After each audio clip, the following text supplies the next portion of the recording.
So very good morning मित्रांनो. आजची morning झाली बाई आपली बाहेर पडण्यापासून. सो मी म्हटलंय सकाळी सकाळी आपण आजपासून फिरायला जातो.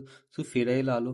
फिरता फिरता पण आपल्याला एक काकाजी दिसले बाई. त्यांच्याजवळ एक कबूतर होतं. काय माहिती काय करत होते कबुतराचं. एनिवेज त्यानंतर पटापट तयारी वगैरे केली आणि दुकानात जाण्यासाठी निघालो.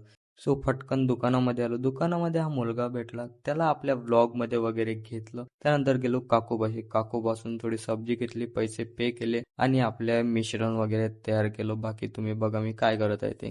सो भाई तुम्ही बघू शकता, जर आपण सिटीत राहायला आलो तर हाल कसे होते.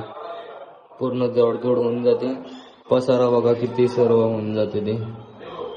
एकटाच जण करणारा असला ना तर बेकार हाल होऊन जाते. आणि तुम्हाला असं वाटत असेल, माझ्या गावच्या लोकांना, माझ्या मित्रांना असं वाटत असेल की या गड्याची मजेच मजे, मजे नाही आहे, पूर्ण फाटून पडली आहे. एनिवेज त्यानंतर जडलेला जुडलेला डोसा घेतला, ते पण ताटामध्ये वाढून घेतलं आणि वाईफ विथ एसीचा व्लॉग बघितला जेवण करताना. नंतरला आपलं फेवरेट सॉन्ग वगैरे ऐकलं. सो मित्रांनो आजसाठी एवढंच. भेटूया उद्याच्या व्लॉगमध्ये. आवडला असेल तर लाईक करा, फॉलो करा अँड शेअर करा. Bye bye.